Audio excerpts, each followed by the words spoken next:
Welcome back to On the Fly Podcast, a Financial Literacy Institute podcast. Oof, guys, how are we doing tonight? I know I just asked that question, but before I even want your answers, I just want to say that we talked a little bit before off camera, and I'm absolutely looking forward to this fire guest. He's just a gem, a star, a superstar at that.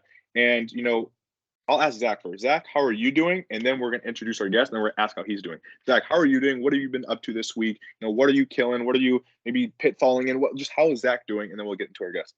I'm doing well, Yinka. Thanks for asking. So I love I'm it. getting married in less than a week. That's right. So I'm super excited. Um, Coming up really fast. I've been finishing up some gifts for my not my bachelor party, my wedding party, right? So got a couple guys, who are in the wedding party with me, making them some kind of thank you gifts, making everything from scratch. I can't say anything yet about them because Sean, our other co-host, is actually in the party with me. So No be kind of surprise. spoiling the gift for him. So anyway, I'm Yeah, getting married. I couldn't be more excited. So yeah, that's I'm on awesome. cloud nine. Only a couple days left until the wedding, and then looking forward to the honeymoon. Getting a little time 100%. off work, a little traveling. I've never been out of the country before, so that'll be a first Wow, for me. that's Yeah, awesome. really excited. Thanks for asking, Ika. Yeah, 100%.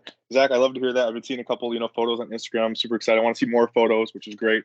But yeah, no, I've been doing well. As I mentioned off camera, just a month until the semester ends, which is my second to last semester. Just finished an exam today, went fire. Like, it was great. Pulled up like a 2 a.m.er. And like I got the exam and I'm like, okay, I know what this is. So it was great. So week's going great. But sorry, Friday tomorrow. But nonetheless, forget us. Let's talk about our guest. Oh my goodness. So without further ado, we got Sam LaCrosse. Sam LaCrosse, awesome individual, another great man of the standard. We've had several men of the standard now, and every single one of them have just brought absolute gems. So this is going to be no different of a podcast. Sam LaCrosse is a guy I met in Miami, Florida for our Miami experience in July. And we were roommates, which is super cool. Got to know him more on a personal level. We have a funny story that he arrived a little bit late, but by no means when he came with a bang. And we just knew that Sam was the guy. Again, I'm going to give him some time to talk about himself. I just want to say, Sam, I love how genuine you are. That's exactly why I wanted you on this podcast. You have a podcast yourself, which we'll talk about later. But I just love your energy. I love your vibe. And you're just a man of substance. Again, being a man of the standard, it makes sense. But that's exactly why I wanted you here on the podcast tonight. So I'm super excited to talk to you. But again, I know you. Zach doesn't know you too well. I know we talked a little bit off camera, but I know our listeners don't know you. Who is Sam LaCrosse? What he's all about? And off that, we'll kind of get into the thick of it. But yeah, Sam LaCrosse, who are you? Absolutely. Thank you, brother. I appreciate it. And I think just to start off, I think you might have oversold me and undersold Zach. I had no idea that he was getting married in like 2 seconds after we were logging off the show. So it was it was gonna be that's awesome. First of all, Zach, congrats, man. That's great. I think that's awesome. That's probably gonna be one of the best things I hear all day, probably. But okay, so as Jinka said, we were roommates down in Miami. My name is Sam LaCrosse. I just turned 25 a couple weeks ago. I am living out in Austin, Texas. I work in tech sales during the day, and outside of my day job, I have my own media company. I wrote a book that came out in June of this year. I have a podcast. I have a blog. I'm going to start creating video content in the next coming year to kind of support all that media environment. And as Jinka said, I'm a member of the Affluent Standard. I kind of, know and network with a lot of guys in there. I talked to a couple of guys, this week recently about all that kind of stuff. And so that's kind of who I am. I grew up in actually where you guys, or at least where Yinka's broadcasting from right now in Northeast Ohio, and then grew up there my whole life, went to college in Columbus, Ohio, lived out in Boston for a year, lived out in Pittsburgh for a summer, Florida for a couple things, then moved out to Austin, Texas last May. And I can see myself being here for a while because the city's pretty cool. So that's kind of who I am just off the bat. And I'm psyched to be here, guys. Thanks for having me. 100%. Sam, we appreciate you because we know you're a busy man and you could be anywhere at any time right now this evening, but you're here with us and we appreciate you.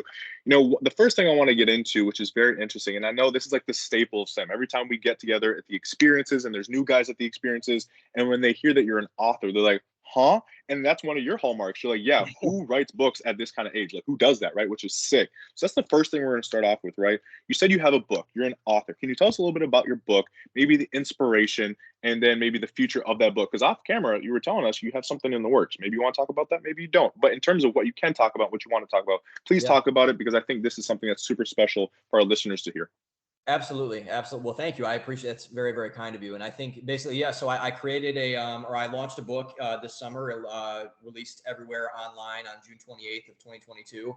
It did pretty well out of the gate. It was the number one book on Amazon in 2 different categories, in psychology, science, or psychology and social sciences.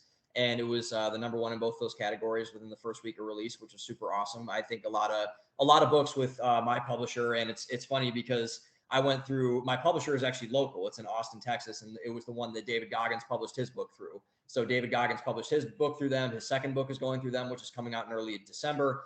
Tiffany Haddish published her book through them. A lot of other notable people, a lot of people in the crypto space, a lot of people have probably gone through this place because, they have good benefits. I was able to work out a deal with them where I was able to get very higher percentage of the royalties off the book. I was able to keep the ownership of the creative rights of the book, which is really cool. But in terms of the inspiration, it's actually a really, really interesting story. So the book, in essence, is called Value Economics: Study of Identity. And so I think that you guys as finance guys will appreciate this a little bit. So I remember the inspiration, the first seed that was planted was I was having a conversation with my mom in the summer of 2019. So about almost 3.5 years ago at this point. And I remember just speaking with her, and my mom is a very deep philosophical, woman. She's very smart, she's very worldly, and she kind of does all this other kind of things. And so we were kind of getting into a deeper conversation, and then we ended up on the subject of belief. And I remember she brought up kind of and just threw out a comment somewhat of the essence of, Sam, your generation really doesn't believe in anything. And I remember just kind of saying like, well, one, that's really harsh. And then two, that's two, well, Yeah. like what if it's true? And so I kind of, dug into that idea. That's, the thing I always ask when someone says a very controversial statement or something that, could kind of start a fire somewhere or whatever. Is the statement actually true or is it not true? And so I started digging into it a little bit more. And then I kind of had this volleyball going back and forth in my head about the trade-off between value and sacrifice. And maybe that was, an element of something. And the more you value something, the more you'll sacrifice to get that something. The less you value something, the less you'll sacrifice to get that something. And then I just kind of threw it in the back of my brain. And, that's kind of how my brain works. It kind of works in those weird type of trinkety type of ways. And I remember later in the semester, or actually the start of the next semester, it was the winter of 2020. So right before COVID hit. I was a finance major in college, which is funny because I work in sales and I write books now. So it's kind of funny how that works out. Yeah. But Yeah. so I was in my economics class. I had I had to take one advanced economics course to graduate with my finance degree. And professor was really, really awesome, super nice guy, big older gentleman, walrus mustache, the whole thing. And we were kind of, but senior year, we were kind of, I was with some of my friends in the back of the room, just kind of dicking around the whole thing. And we were talking about we just had graphs on the board. So we were in the back kind of looking at supply and demand graphs. I think it was like price quantity graphs, everything else. And so I had a trigger moment in the back of my brain where I said, okay, wait a second. This is a relationship between two things. What I was thinking about earlier with my mom is a relationship between two things. So what if, in order to flesh this idea out further, I were to take my idea and model it out using an actual trackable metric, like a graph? And so I was already thinking about starting a blog at this point. I was really inspired by a guy named Mark Manson, who wrote The Subtle Art of Not Giving a Fuck, is one of the best bloggers of the recent memory, one of the last great bloggers, I think, before the blogging industry really kind of died out. But so Mark Manson really, really inspired me to kind of, in a lot of my styles. I liked how direct he was. I liked how upfront he was about his ideas and his feelings and everything. And so I bought the website off of WordPress. I bought a simple domain name, all that kind of stuff. And then wrote up the first post of the blog, which was the value sacrifice trade-off, or value economics chapter 1, the value sacrifice trade-off, which was the literal first post on don'treadthisblog.com, my blog, other than the hi, I have a blog post. And so I remember I wrote the post. It was very, very bare bones, very kind of basic. And I thought it was good. And I remember my friend Lene, who was on my podcast last week, I remember, I sent it over to her and asked her what her thoughts were. And she said, Sam, I get it. Like, I value being in shape. I'm at the gym right now. I'm on the treadmill. I'm sacrificing my time. I'm sacrificing my, my ability to kind of just relax and do nothing the whole day. But I'm gaining something of value in terms of being more in shape. And she's like, I get it. And so I was like, okay, that's all the validation I need. And so it went over pretty well. And then the next month came around. At that time, I was writing 1 post per week, so 4 posts a month. And then the next month, the month anniversary of the post came around. And so I said, basically, okay, what if I do value economics chapter 2? And then chapter 2 turned into chapter 3, turned into chapter 4, 5, 6. And I think I got up to about 8 chapters. I think I got up to about July. Wow. So maybe 7 chapters. And Okay. I remember calling my parents. I FaceTime my parents for about 2 hours on Sundays. And so I was on FaceTime with my parents, and I remember saying to them, I was like, guys, I think I might have something here. And they said, they were always very, very supportive of me growing up. And they said, Sam, if you think you have something, go for it. And so I had the book and I had the abstract of what I wanted to write about, but what I was missing was kind of the through line to tie everything together. And the through line that I chose was the subject of identity. And I think, in my opinion, there is no topic in America, maybe the world right now, that gets a lot more play than the topic of identity. Who are you? Who should you be? Right. Who do you want to be? All this kind of stuff. Am I a part of this group? Am I a part of this group? Am I my own group? Am I whatever? So I thought that was a very, very curious question, because in that summer we had obviously a lot of things were going on. COVID was going on. George Floyd had just died at that point. There were a lot of things going around in the culture and the world, and a lot of things. And this is a very, very big topic for a lot of people, kind of a subjective loss of self-identity. And I thought that our generation was very, very reflective of that, because we grew up in the age of a lot of conformity via social media, a lot of other pressures from outside of our world, from outside of our parents, everything like that. And I remember just being so kind of flustered by this, and it was a problem that I wanted to dig into. And the solution that I came up with was that the best way to find your identity was to do it through your individual values. And I thought that that was the antidote to a lot of the problem. That's why it's called the study of identity. And so I did that through line, kind of basically rewrote all of the chapters, stripped them down to nothing, built them back up again, wrote another couple chapters, and then basically used economic principles to model out my methods and everything else. Like I did supply and demand curves. I did portfolio theory for one of my chapters. I did scarcity for one of my chapters, production's possibilities curve for another chapter. And so I was able to kind of crescendo it all up into one. So the book set out to do 2 things: to find out who you were as a person through living through your values, and to understand why you need help in the world. So why should you go to a self-help book if you don't know who you are in the first place? And so my goal was to get a person into a right mindset before they could help themselves after that was all finished. So that's how the book came to be. And eventually in November of 2021, I got a consult with a company called Scribe Media, which became my publisher.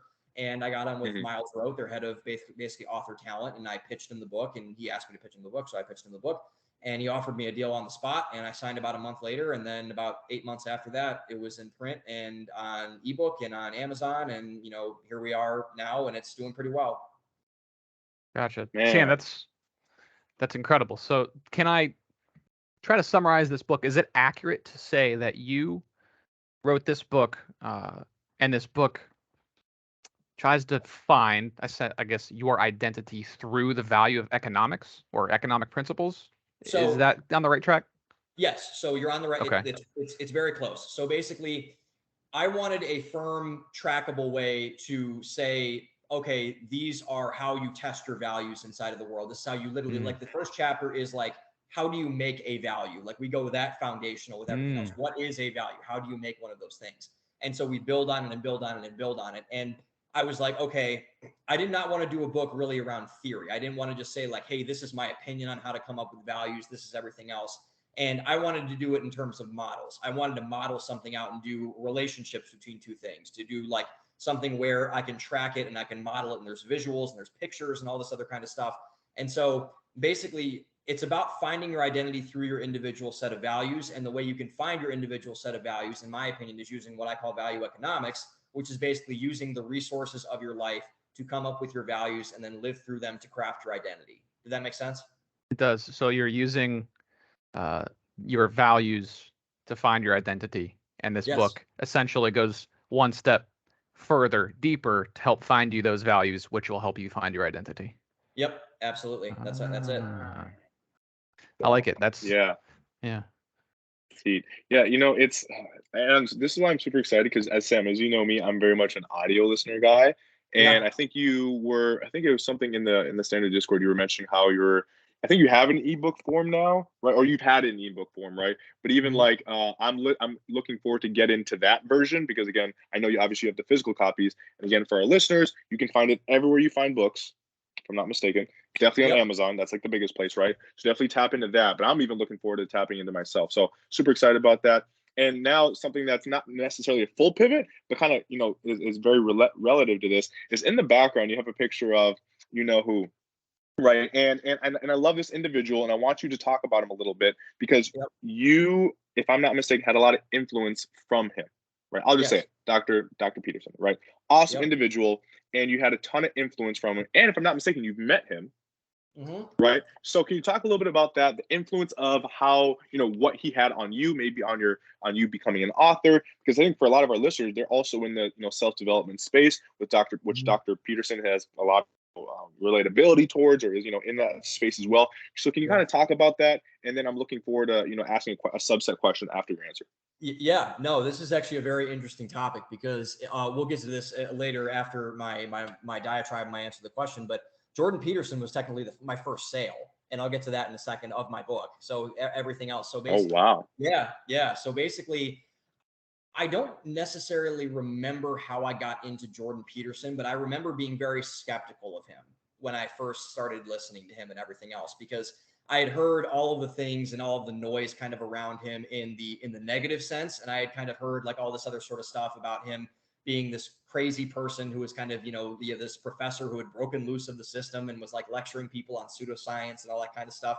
And so I was very skeptical of him after a while, and I remember listening to a couple of his clips on Joe Rogan. I think it was Joe Rogan because that's where and Joe Rogan kind of discovered Jordan Peterson in a way because he went on he did his thing in Canada and then he went on Joe Rogan's podcast and then he kind of blew up after that and then it really helped me make him famous afterwards. But I remember getting into him around probably no the first time I watched him, the first time I watched a Jordan Peterson lecture, I remember this very, very clearly now. So thank you for jogging my memory.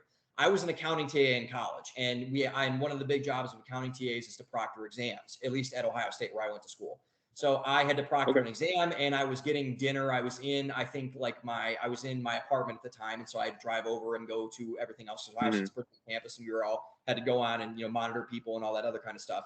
And I remember I would Right. always like to, just turn on a video podcast or something and watch something that wasn't going to totally like rot my brain when I was like watching it and everything. And I remember Yep.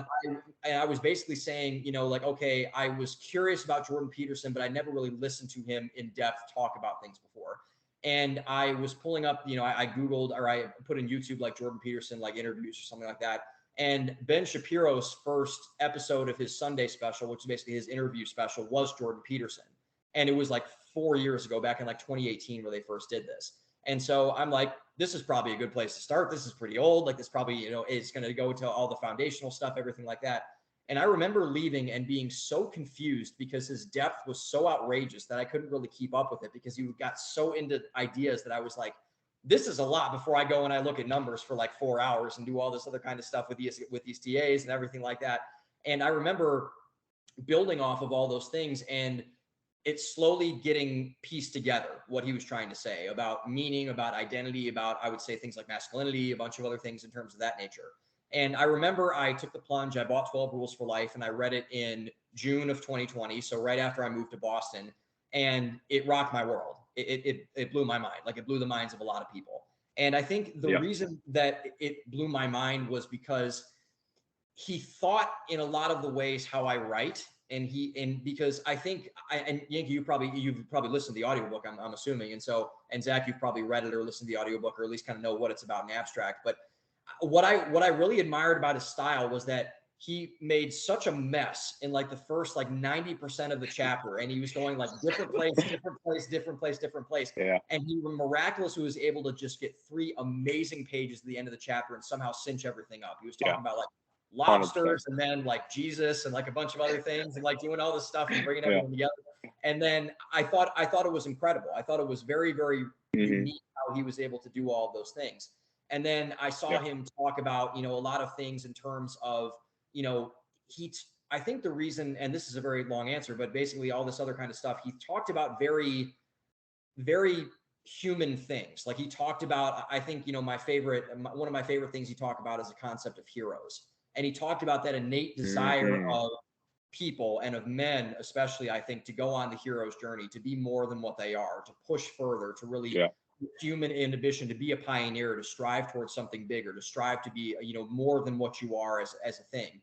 And he struck to a very spiritual level of, I think, the human condition that not a lot of people can reach because they don't know what language to speak. And I think he was one of the few people that I've seen that's able to really get that deep into a human being where he can extract something out of them that's different from what they already have. And so I remember just, really, really being drawn to that. And I think that's why a lot of people are drawn to that, because he can be able to trigger that emotion in the back of your head. And so obviously he, goes through all this stuff. He gets very sick. His wife gets very sick. And then he starts to come back, and his book gets his sequel, 12 More Rules for Life Beyond Order, gets released in early 2021. And in later 2021, he is announcing he's going on a book tour again, which is amazing because apparently he was very, very sick. He was going to almost die at one point. He was addicted to benzodiazepines and doing all this other kind of stuff, and he was in a bad shape. And the first stop was in Austin.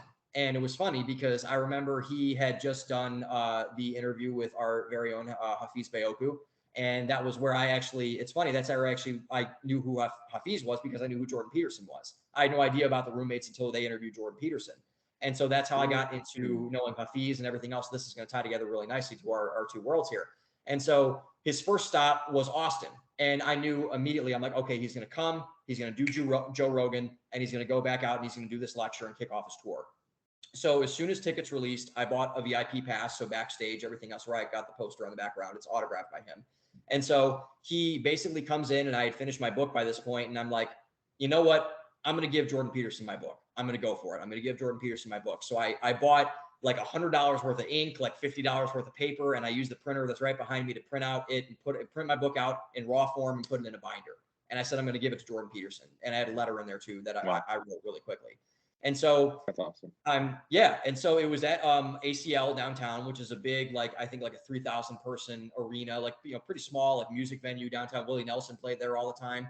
And so I think in mid-January, early December, when I think mid-January. And I am just outside in Austin. So it's not terribly cold, but it's cold. I got a suit on, I'm doing all this other kind of stuff. And I see a guy walk by me who I recognize. And I'm like, oh my God, that's Hafiz Bayoku.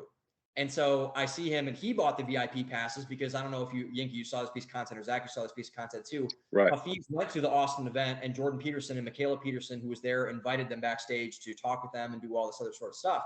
And so I had just saw, Hafiz had just launched the standard at this point. I had seen a bunch of other things around him, and I wanted to support him because I was like, this is a guy doing really cool stuff. I don't want to really support a big box suit retailer. I need a suit. So I'm going to go buy one and see what it's about. And so I remember, and they let the VIP people in pretty early. And so we got our passes and our badges and everything. It was kind of like a networking, happy hour type of thing.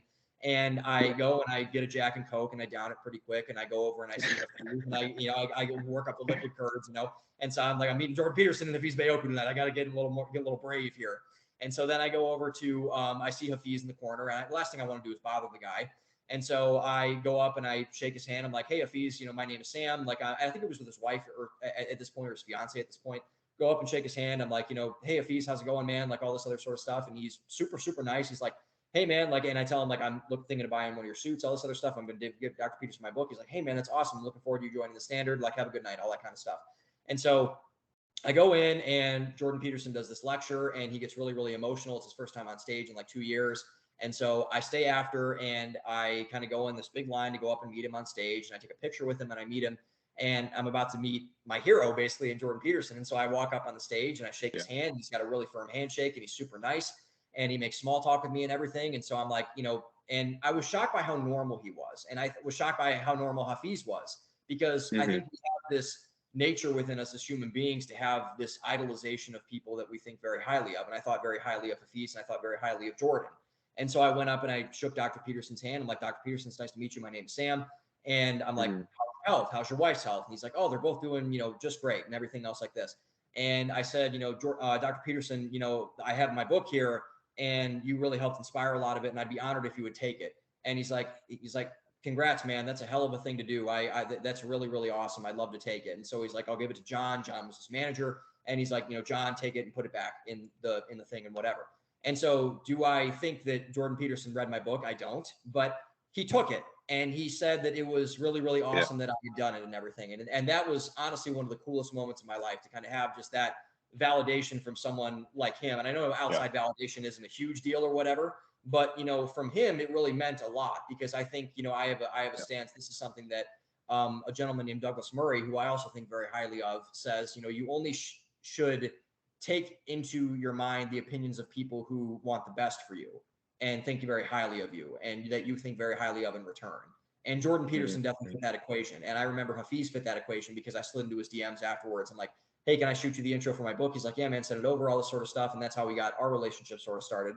But it was awesome, man. So I like to say as a fun fact that, Jordan Peterson has the only original physical copy of my book, which is kind of cool. And I'll hang that over my head forever. 100%, man. That's something to really be proud of, because like you mentioned, like that is someone you look up to. And by, he could have been like, no, thank you, because you're probably not the first one to like try to hand him something or give him something. I mean, right. But you're probably one of the rarer ones who at your age has written something, a book, and now say, hey, I want to give this to you, right? And I think that alone kind of showed him off rip, like first impression, oh, like this man is like, he's different. I want to take this. And you never know. Again, we don't know if he read it or not, but I know that's not going to be the last time you met him or are going to talk to him. In the future, you're going to have him on your podcast. There's going to be so many things with, Dr. Peterson and Sam LaCrosse. And then now you'll get that answer. And if not, he's going to read it now that you're blowing up. So I love that story. And what's super beautiful about your answers too, I know sometimes you apologize for being long. It's funny because when I talk, like when you get to know me like deeply like that, I also go off, not necessarily on tangents, but I just go off. Right, I talk and I love telling stories, and that's how you can that like Sam's like a sick author, because he can tell a story in its most in depth and just by detail. And I like that right there was a whole chapter, and I love that. So I love when you tell your story like that. So I appreciate that. And now one thing I want to extract from that is it sounds like you're. I mean, I don't know everything pre-college, but it sounds like in college, OSU, right, a lot happened for you.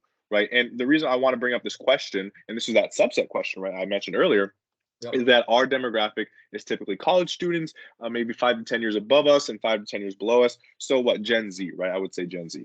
And, I'm curious, it seems like, again, a lot of stuff happened for you while you're in college. What were a lot of the things that you took into play in terms of your finances, right? Because again, this is a finance podcast, and I love we talked a lot about mindset and success, and this is great. That's also part of Financial Literacy Institute, because we don't only just talk about finance, but now a pivot as well is the finance aspect, right? So what did Sam LaCrosse do, back in school, maybe to like set himself up financially? Maybe what'd you have to implement? What'd you have to sacrifice? Well, what were a lot of things that really opened up your eyes back in school financially? Yeah, and it's funny because I was a finance major, like I said earlier, so I kind of got the firsthand look at kind of the academic background of everything, and then I had a pretty grounded sense in terms of my parents and my grandparents, especially because I always like to say that perhaps the greatest gift that my parents ever gave me, besides them being great parents, was I never had to take out any loans for college, no debt, no anything like that. So that was a huge blessing, because I know a lot of people, especially now, they're kind of getting, struggling to get by in a lot of the cases, because those loans can be pretty hefty to carry. So that was huge. But the reciprocal of that was I never had really any spare money throughout college. Like I remember that everything I made on every internship that I ever did, everything that I made on everything else, I would always send back to my dad, except for base living expenses, because I had to pay for a third of my college up front. I had to save for everything. I had to do everything else like this. My dad was always very, very smart. He's an engineer by trade, so a lot like you guys. So my dad's a mechanical engineer by trade, but he said if he were to go back, he loves finance. He loves how business works. And so he said if he were to go back, he would have, done finances as his career path and his major. And I always, yeah, right. And I said, I always like to joke that he's kind of vicariously living through my college experience by kind of asking me about all this kind of stuff and everything. But I would say, yeah, so I kind of learned to live in a very, I would say, very, very bare bones sense. I mean, my family growing up, we weren't very flashy by any means. My sister has autism, so we kind of had to pinch, and kind of tailor a lot of our spending towards her. My brother had some things where he was kind of stunted in school a little bit mentally. So we kind of had to get extra tutoring for him, all that sort of stuff. But we really didn't have, it was funny. I witnessed my town go from a very, very working class town to a very, very upper middle class sort of town. And my parents were the only ones that really relatively stayed the same in terms of like they're living at their means. They didn't really spend too much. The one thing that we did spend money on was we had pretty nice vacations growing up. Like we went and saw places, we did things together, we did all that sort of stuff. But, I remember there was no like getting me a BMW for my 16th birthday. Like that was not a thing that we did, even though a lot of people did that in a lot of ways. But I remember like in college, a lot of the time, I think the biggest thing I learned was like the perspective about money and the way that people used money. And I think that a lot of people, like I'm not really a flashy person by trade. I don't really like fancy clothes. I don't really buy, I'm not a car guy. I'm not a jewelry guy. I'm not really anything like that in terms of any of the flashy stuff. But I think the biggest thing that I learned about money was what value I can get from using my money in the way that I want to. So like in terms of what I like to use to buy, what I like to use for money, I'm not that financially literate. I made a joke about our friend Quentin Super's journal that or his publication that he does online that I'm very financially illiterate, which is hilarious because I have a finance degree. But the things that I spend my money on are things that I like to invest in myself. So for example, I bought the suit to join the Standard. I paid a lot of money to publish my book and to market my book and to do a lot of other things. And it didn't really break even at that point. It's, hopefully on the way to, but we're kind of working some stuff out then. But I really don't regret any of the stuff that I spent money on. Like I don't regret spending money on the book, even though my book, pretty heftily tanked my finances. And it really kind of, it was investment in myself. It was an investment in my future career. I got a really badass product out of it. And I think the other things, it was like, I went out to have a good time with my friends. I went out to, buy myself a nice dinner. I went out to do a bunch of other things. And I think that I learned very quickly that, to me, the party scene wears off pretty quickly. So I don't really have a lot of things where I'm not like a club guy. I'm not like a frat party guy. I'm not like a go out and, try to pick up girls or whatever type of thing. That's just not me. I'm just not that.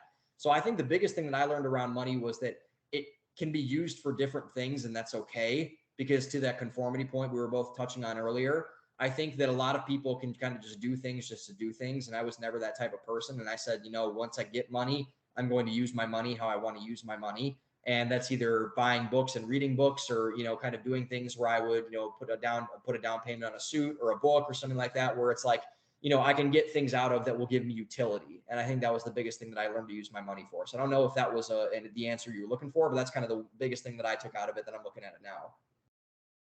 Yeah, no, when I hear that answer, which is a beautiful answer, it makes me think of the book which I reference all the time. It's one of my top 3 financial literacy books, which would be "I Will Teach You to Be Rich" by Ramit Sethi. And you being the author, you may or may not have read it, but I would highly recommend it because it really teaches the philosophy of what a rich life is, but then also 2 money dials, right? And what a money dial really represents is like everybody in finance teaches people how to save money, but there's rarely anybody in finance that teaches you how to spend money. And it's like, wait, what? In finance, you want to spend money, but know how to spend money effectively and how to spend money on things that mean and bring value to you, right? And obviously cut out all the things that don't, but that's exactly the point, to spend things that on money on things that make sense. So it seems like everything you're spending your money on, not only are you investing in yourself, which I love. If you are familiar with Alex Hermosi, I've been watching a lot of him lately. He says invest your money in the S&P 500 rather than S&P 500 up front, because you are going to pay the most dividends than any other kind of company that you're not affiliated with, right? So I love this. I love that answer, and you're seeing the dividends, and you're going to see even more of the dividends in the future because it's investment, right? It's a long game. So I love that. And one thing I also want to tap into is, we mentioned the Standard, right? So obviously you're a man of excellence, and I love that. What are kind of like your future, because again, kind of going back to the book, what is your goal with your podcast, your book? Is it like now going to be like a centralized brand? What is kind of the goal with that? Yeah. So I think the future it's clear, but it's also blurry at the same time, right? Because I think that I have 2 careers going at this point. I like to say that I have 2 jobs, and I remember, so I have my tech sales job, which I like, and I like doing what I do. I like to sell things. I like to talk to people. I like to, solve problems. I like to do all that kind of stuff. And I don't like to be locked into just a job where I'm just hammering away at one thing for like a couple, things. My job is never the same. I know a lot of people say that, but my job is truly never the same day in and day out. But with the media, I have plans, and I recently have kind of articulated to myself a long-term vision for it, where I do want to centralize it into one thing. Excuse me. And I do have an LLC. I have Don't Do This LLC, which is appropriate because my podcast is Don't Listen to This Podcast. My blog is don'treadthisblog.com. And I do not have a book called Don't Read This Book yet, although that potentially could be coming down the line. And I think that I have That's awesome. thesis for that working. But in terms of everything now, I'm working on a second book right now, which is going to be done in about a month. And I'm very, very excited about it. And I'm excited because it's going to be very, very different than the first one for a couple of reasons. It's going to be a different point of view. It's going to be a lot less personal, and it's going to be a lot more topical. So I'm excited to dig into like one specific thing, not something so existential or abstract, and dig into one topic and give a lot of, I would say, context and opinion around that type of thing and what I'm seeing in the world right now. And I think it's going to be very applicable towards a lot of people, to your point, in a lot of guys. I think to the guys in the Standard especially are going to be really receptive to it. But I think it's a topic that is not being addressed. And I think if it's not being addressed, I think someone has an obligation to talk about it in a lot of ways. And I think that it's going to be a dangerous book, which I'm looking very, very much forward to writing. And I think dangerous books are very, very powerful because when you can challenge an idea that's either out there or is being talked about by people, I think it's a really, really interesting thing to do because, if you're going to bring something to light and a lot of people can bring, relative to that, I think it's going to be a cool topic to dig into. So that's the next book. And like I said, I'm basically almost all the way done. I'm going to keep writing on it after I log on with you guys and everything. I'll log off with you guys and do all that stuff going later. The podcast is going strong. I have plans to really just kind of, a lot of men in the Standard are in Texas. I have a lot of good friends in Austin. So I'm going to be driving around like crazy, I think, all next year, trying to get in-person interviews and get all that stuff ready. Going to breach into some video content. And I think with my writing, I do have an idea for should the books continue to gain traction, the media gets to continue to gain traction, to get an umbrella to go over all that stuff. And that's a very, very abstract idea at this point, but I do have a grand vision for kind of like what I want my media company to look like, should it go off into that direction. But obviously, got to put the work in first, got to keep putting everything down and everything else like that. But I think long term, I think I have a plan. All that's missing right now is like the next steps in that plan, which I'm working to set into motion now. But I mean, in terms of, I think I'm writing better than ever before. I think my ideas are coming clearer in my head more than ever before. I think that, people are starting to notice. And I think like people like guys in the Standard, guys that I respect very, very highly, women I respect very highly as well. When they tell you that, the book is good and that you're not talking completely out of your head here when you have a really, really crazy idea like value economics. And I thought value economics was nuts when I started writing about it. But a lot of people didn't think it was nuts, which was kind of cool. And so I think that, kind of going in that direction is going to be really, really interesting. But in terms of that, man, I think it's just building. You just got to, chop wood, carry water, like the ancient proverb says, kind of just keep working, digging ahead, plowing forward, all that sort of stuff. And I think that it's getting better and coming into form. And I think that with the plan I have to get this next book out, I've talked with a lot of people in motion about it. I think it's gonna make waves in a lot of ways. I hope the next book is very successful, Sam. That's good to hear. Before Yinka wraps some things up here, I have a couple questions I want to toss at you. We've talked a lot about the Standard and Jordan Peterson. Can you name some things maybe you've learned from one or the other, or maybe both, through your time, watching or being around the Standard or Jordan Peterson as well? Yeah, I think the most powerful thing I have learned from listening to Dr. Peterson was telling the truth. Because I used to lie to myself a lot. I used to lie to myself a ton. And I think that I would lie to myself on two fronts. And I think I'm still lying to myself a lot of the time now. I think I used to lie to myself in terms of just, you're not doing a bad thing when I'm clearly doing a bad thing, or you are kind of messing this up when you're clearly messing this up, or whatever. I wasn't being genuine about how I was approaching going about life. So that was obviously a very, very big problem. And I think the second one is that when you do improve yourself and you are a man of excellence, like I'm trying to be, and a lot of people listening, a lot of you guys are certainly trying to be this. I think that it's giving yourself permission to stop lying to yourself, to say that you aren't as good as you are. And I'm not saying that as like a flex or me trying to be like a braggadocio or whatever, but I'm saying that in the sense that, if you're something of value, if you're something of value to people, then act like it. Act with that kind of swagger, that earned confidence that you have in a lot of other things. It's the Deion Sanders mentality, right? Like obviously maybe not that far where you're wearing all the chains and the Jerry curl and all that kind of stuff, but like you have that mentality where you're going about all that sort of thing. And so that's something I'm working through a lot now, man. I think that was a big thing. I talked to Hafiz about this when I was in Phoenix, and that was the testimonial I gave when I was in Phoenix. Is like the standard is basically showing us how to really be the men that we want to be, and all we have to do is just step into it. All we have to do is step into it and be it. And that's kind of, I think, linking the two together, I would say it's showing us that there are people like Yinka, like Dre, like JR, like Monero out there that are really, really good people. And there are a bunch of guys like this. I'm leaving a ton of guys out, but like those two guys just came into my head. And, shout out to Monero. He got my books in all the New York City libraries. So shout out to Monero, my guy. And so a lot of those things intertwine together. So it's telling the truth about yourself in both the positive and the negative ways. Because I think as men, and especially as men of the standard, I was actually shocked in a lot of ways, and talking to a lot of guys offline, how many people were down on themselves when I thought they were the hottest thing since sliced bread. Like, I mean, I would look at them like, you got insecurity issues, like you got self-doubt issues, like everything else. Like, man, like you should try looking at me and kind of doing all that kind of stuff. But I think that a lot of people, they downplay who they really are as people, and that's a shame, because I think that in a lot of ways, when people downplay themselves, they hide a lot of their gifts from the world. And when you hide your gifts from the world, you're doing the world a very, very big disservice, in my opinion. And that's a very, very, yeah. And that's a very, very big thing that I learned from both the standard and from Jordan Peterson, was tell the truth both in the positive and the negative ways, so that you can fix the stuff you need to fix, but also show the world what you need to show. And so I think it's kind of getting the truth, which leads to confidence, which leads to better results. Awesome. So another question, Sam, you mentioned that you kind of consider yourself, not a flashy of a guy, more down to earth, not super into cars or, not big into the party scene or anything. From an outsider, both you and Yinka are in the standard, and I'm not. From an outsider, just on a social media perspective, the standard does seem kind of a flashier organization. How do you balance that difference in images or vibes, I guess?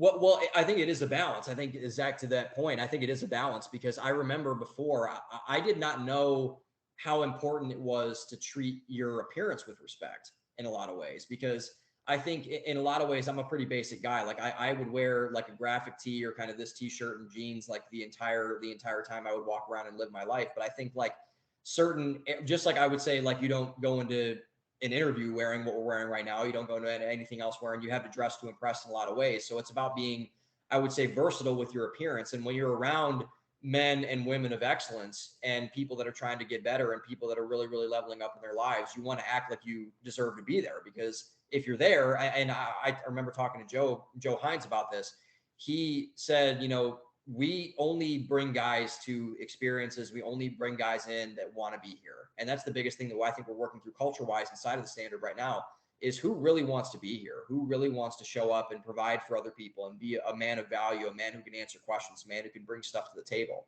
And I think that in order to do that, a lot of it is kind of showing up and bringing your A game and saying, like, if you need to come out and stun a little bit, you can do that. And I think, a lot of the things the standard does in that sense is that you can level up mentally, but also leveling up physically will help you level up mentally. And I think that a big moment that I had out in Phoenix was that I remember talking to Ty, a guy in the standard, about this, who's a fitness guy, really, really confident guy, really a guy who I think a lot of people in the standard look up to. And I remember him telling a story in Miami when we were in Miami together. He didn't go to Phoenix, but he was in Miami with me and Yinka. And he was talking about how when he went to the Dallas experience, what his mindset change was from Dallas to Miami. And he said that basically after a while, and he just kind of, after he saw what was possible in terms of like him actually looking the part, acting the part, everything else, and seeing other people do that, he went to Miami and murdered it. And he leveled up his entire game. He was talking to all of the women, all of the guys, vibing, doing stuff, and dancing around, doing everything else like this. And so I said, I took that one nugget of conversation, that one like 3 minutes I had with Ty, and I applied it to myself. And I said, you know what? I'm going to go out to Phoenix and I'm going to leave it all out on the field. I'm going to go the best outfits, the best conversations, the best. I'm just going to bring it. I'm just going to go and I'm going to. I saw the glasses. I peeped the glasses. Yep. Yeah, that's right. Hey, those fake Versace's, man. Those fake Biggie Small, wannabe Biggie Smalls glasses. I love it. I love it. And yeah, so I said, you know what? I'm just going to go for it. I'm just going to try it. And I remember we got home from Club Cake in Scottsdale at like 3:30 in the morning at our hotel. And I was in the lobby, and I ran into randomly JR and Ananiah and Amatara in the lobby. And I remember just saying, like, hey guys, like, whatever, like all this kind of stuff, like, I'll see you tomorrow morning, whatever. And Amatara, she comes up to me and she goes on like a 5-minute rant about how much she admires my confidence. And I was like almost overwhelmed with like all of like the niceness that was being shown. I'm like, like, stop, like, pump the brakes a little bit. And she's like, no, you need to know that you were like, you own like the whole thing. Like your outfit was looking nice. Your confidence was on 10, like doing all this other kind of stuff. And that was a huge moment for me, because I was like, I'm finally treating myself the way I deserve to be treated, and the way that I should be treated in a lot of ways. And again, that's not coming from a place of like misplaced entitlement or ignorance, but when you have a lot of people saying that, I say all the time, like when you have a lot of people saying something about you, odds are they're probably right. The data points in their favor. And I remember talking to Joe about it the next day too. And he's like, man, I see you, like, your confidence is crazy this weekend. Love it.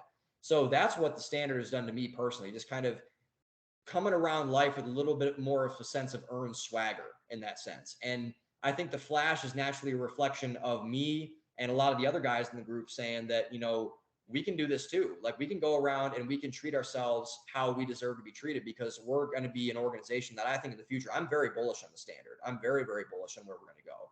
And I think that a lot of really, really positive things are happening inside of that community with those men, with the movement we're creating around it. People are noticing, people are kind of seeing things, they're kind of moving differently. And I'm privileged to be a part of it, man. I really am. I can't speak more highly of my experience so far. I can't speak more highly of my relationship with guys like Yinka, guys like Hafiz and Joe, and all these other people. I think that it's very genuine, it's very authentic, and it's something I'm very, very grateful for. Sam, one thing I want to recycle and touch back on that you brought up was being honest with yourself, not only in the positive, but in the negative. Being honest with not only other people, because being honest with other people is going to gain you not only their trust and respect, but it's going to take you places, right? Being honest with yourself as well is the only way that you are able to change. I mean, a lot of why we're doing FLI as a whole, and I think why maybe Hafiz is doing the standard, is to help people improve themselves, right? And FLI, we want to help people improve themselves, not only financially but socially, and is all around. As we can improve someone, whether it's, like I said, financially, socially, their personality, we want to do that. So being honest with yourself is the only way you can improve.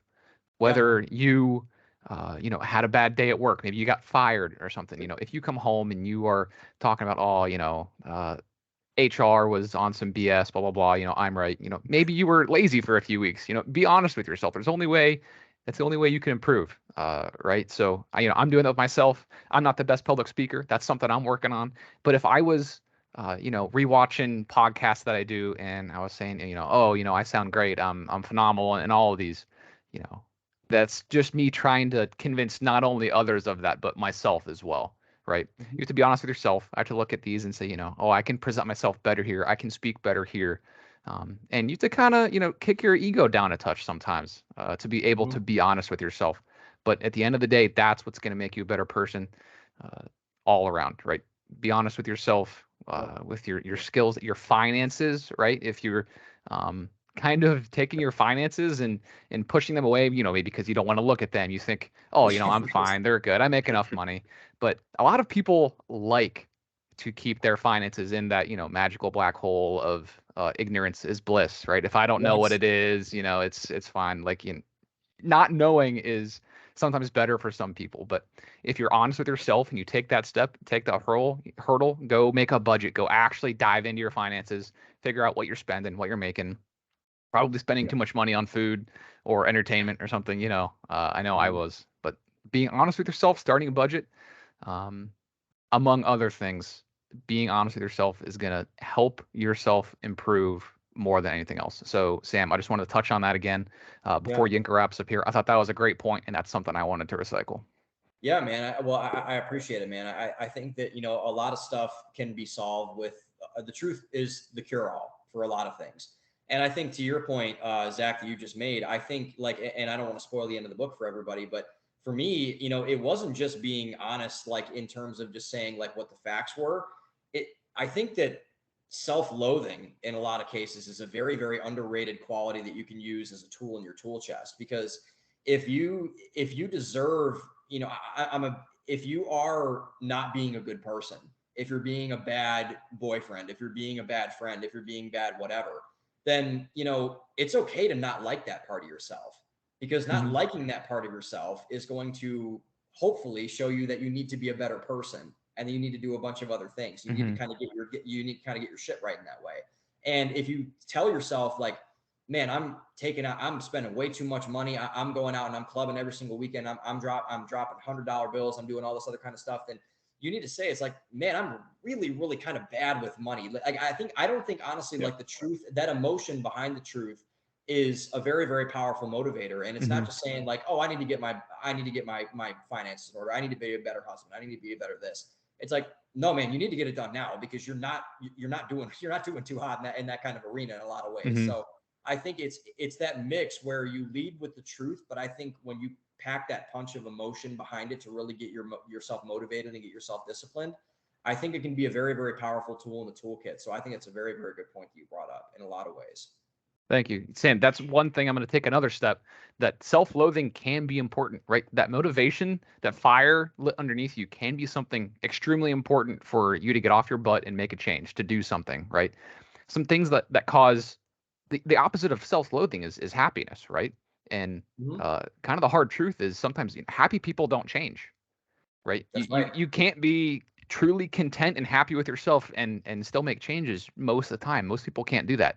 That's the reason that, you know, media consumption, TV, kind of to jump off the deep end here, sometimes weed, right? That's why I'm a big proponent. I don't smoke. I know some people do, you know, in moderation. I think that's, you know, okay. It's up to you. That's your choice. But I personally don't, right? Because I think if you're sitting there, you know, smoking weed, playing video games, watching TV, that makes you happy. And happy people aren't get off their butt and go make a change, right? If you're doing that day in, day out, you're happy with your pizza, your TV, whatever's immediately around you. That's why I think the emotions in the self-loathing, in the being unhappy, or maybe unhappy is too far. But ambitious, I think, is a better word to put it. You need to have ambition, and doing those things that are going to make you content, have a lack of ambition, maybe too happy. Sometimes I think can hinder your progress, and staying ambitious, staying on top of things, keeping that fire lit underneath you is really crucial in getting to where you want to be as a person. Yeah. And I think, and I think to go back to a concept I write about in the book. So a lot of what the last chapter of the book is about this whole concept of self-love in a lot of ways, but it's not going at it from the self-love that is pushed by Instagram or the media or whatever you want to call it. So I propose an alternative to self-love, and that's self-value. So basically you need to value yourself before you can love yourself. And how can you value yourself if you're not being a good person, or you're not being a net value add to the people in your life, or to your bank account in your guys' case, or something like that, your investment strategy? And so in order to love yourself, you need to value yourself enough to get to the point where you can love yourself. You need to value yourself enough, because if you value something, you need to sacrifice for it. You need to attempt to change it. You need to really, really attempt to make it the best thing it can be. Because if you have agency over something, like let's just say like you own a laptop, for example, but you don't value the laptop, and you just kind of throw it around your apartment, you just kind of like do whatever, and it gets all messed up and everything like that. It's like, do you really value that really powerful tool that should add a lot of value to your life? In theory, I would argue you don't, because you kind of treat it like shit. Yeah. And so like if you treat yourself kind of like in a way where you just say, oh, I'm just gonna hide myself and my problems in this cloak of self-love without valuing myself, I think it blinds you and it numbs you in a lot of ways. It numbs you to the pain of improvement. And I think the pain of improvement is something that's very, very much worth it. And what we talked about earlier with value and sacrifice, that pain, that sacrifice, knowing that pain can be used for good things as well as bad things, is a very, very crucial distinction to have, whether you're talking about money, whether you're talking about self-development and everything else. So I would say, if you want to love yourself, that's fine. but you have to value yourself before you can love yourself, because if you love yourself before you value yourself, you can go off the deep end pretty quick, in my estimation. I think that being honest with yourself is going to play a big part in that too. Some self-love, quote unquote, like you mentioned, social media, Instagram, all of that can be rooted in not being too honest with yourself as well. So great point, Sam. I like it. Yeah, thank you. Yeah, I'm super happy, you guys went down that with that dialogue with, down that path, because I think this is something that, it's on the spectrum of success, but it's kind of, it's a broad, it's not necessarily finance, which is right. I think 3/4 of this conversation, this whole evening, was outside of finance, which is great. And I think a lot of our listeners is going to be fresh, and I appreciate that. That was I love that. And I'm excited to talk more about that. So now what I really do want to do as well is pivot to my last, set of things, which is my 3 questions. But before that, this is a point that was, talked about maybe half an hour ago, right? You said, Sam, that that you're not yet financially literate, which is funny, right? So we're going to have a conversation about that on the side. Definitely get Sam right, because before he starts making the multi-millions and the billions, got to learn, for a lot of our listeners out there, it's great to learn how to manage your $100 or manage $100 before you start making $100,000, before you start making $1 million. So Sam, we're definitely gonna have to work on that. And I love that. And I appreciate that. And again, it goes back. Yeah, it goes back to being honest. So I appreciate this conversation. So, the last 3 questions, and I know, Sam, you're going to go in depth, and I appreciate that, but I'm going to cap you at a minute per question. Okay. We're going to see if we can do it, right? So first question is, right, what we have like less than like 2 months until the end of the year, which is crazy to think about. It's already like November 3rd or 4th, whatever it is. It's crazy to think about. So what is one goal that Sam is either trying to finish and execute before the end of 2022, or what is one goal that Sam is looking to embark on in 2023? Just a goal. A goal that I have, I'll do both, and I'll make both quick. So obviously we talked about the second book that I'm working on finishing. So I want to finish that by the end of the year. And in 2023, I have plans to write my 3rd book, and I'm also working on a film, which is going to be really, really cool. So I'm working on those 2 things that I'm looking to do both of those. So I'm really looking forward to embarking on both those projects. Those are going to be cool. I love it. That was a little like tease. I'm looking forward to seeing that. Okay. I like that. I like that. Very cool. Great answer. As for the second question, since you're an author, right? You've read hundreds of books, right? What, in terms of finance, again, because it's a financial literacy podcast, what would you say is your top most recommended financial literacy book? What is that one book that our listeners need to read, and why? Again, under a minute. Yeah. The Psychology of Money by Morgan Housel. I think that book rocked my world when I first read it. I don't know if either of you guys have read that book, but I actually so I actually talk about it in chapter 8 of my book, which is funny enough. But I think I like it because I'm, as you guys can probably tell, I like to dig underneath the surface a little bit. And I like it because it kind of talks about, it's not a book about money. It's a book about the way people think about money. And I think that's what a lot of things, when they're topical things, they talk about what's underneath just the topical thing. And I think that, that book was really, really crucial in saying, like, this is why people act with money the way they do, why they spend money, why they save money, everything else. And that book was truly, truly awesome. So I couldn't recommend it highly enough. Yeah, and I read that book, and that's completely true. It really all does start in the mind. Before people start to give you a little strategy, investing, paying off debt, credit cards, it's like you have to be mentally there and understand why you do what you do with your money. And what I love to tell people, even though I don't think it's easy, if you're able to, I think a big part of money is emotion, right? And if you're able to do this, if you get to this point, if you're able to extract your emotion from money, I'm not saying it's easy, but if you're able to do that, at the end of the day, money is just numbers. So if you're like, for me, I don't carry cash. I think for a lot of us who are very financially apt, right, in that space, we don't really carry cash like that, because like it's really just moving numbers from different accounts or paying things off, right? So if you're able to kind of take and extract that emotion, again, it all comes into the mind. You're able to actually be a little bit better with your money. So great book. I love it. It's probably one of my first set of financial literacy books I read. So that's a great suggestion. Yeah. And the last question, the easiest of them all, where can our listeners find you? Whether it's, social media, again, obviously plug your book, even website, where can our followers find you? Yeah, for sure. So I am on Instagram at Real Sam Lax, RealSamLax, and I am on LinkedIn, Sam LaCrosse, LaCrosse. My book is Value Economics, Study of Identity, 2-time #1 Amazon bestseller, available on all digital platforms, Amazon, Barnes & Noble. I have an audiobook. I just finished recording it last week, and so that will be out soon as well. So it's not available in audiobook yet. I know you've been waiting on that for a long time, so it's going to be there. And so it's going to be there in probably a couple months. So that's really, really cool. And I have a podcast. Don't listen to this podcast, available on Spotify, Apple Podcasts, wherever you usually listen to it. And my blog is don'treadthisblog.com, which is basically a lot of my writings that I then turn into my podcast. So if you want to really dig down and dig into more of a written version of it with all my references and my links and everything like that, that is also there too. So, and I think, for my video content, I'm both on YouTube and TikTok, which I'm not active on yet, but I will be more active on at Real Sam Lax on my Instagram. That's awesome. Yeah, we'll make sure to plug your stuff on a IG story for FLI. We'll tag you and stuff like that. But yeah, I'm looking forward to see more Sam in terms of the social media stuff. I think it's going to be really good to kind of get that traction in terms of followers. So I love that. But yeah, Zach, any other comments for our amazing guest, Sam, tonight or no? Not so much, Sam. Thanks so much for your time. This is a really productive episode. Got a lot of good conversation. I think a lot of listeners will learn something from today. You guys can find me at Zachary Owen on LinkedIn or at thefli.net. Yeah, Sam, again, we appreciate you. Just a fire episode. I'm looking forward to episode 2 in the near future, and even too, if there's something to be on your podcast, let me know. Let us know. That'd be super cool. Yes, sir. But yes, we appreciate you. And again, for our listeners, you can find me primarily on LinkedIn. That's really all I'm like where I'm. I don't have Instagram personal. I'm just on LinkedIn at Ole Inca Famadou. If you look up Famadou, you should find me. I have a dot with a under my O. So yeah, guys, if you're still here listening, we appreciate you. We thank you. Sam, just absolutely amazing guest. Again, I'm looking forward to, like you said, listening to that audiobook of yours. It's going to be super fire.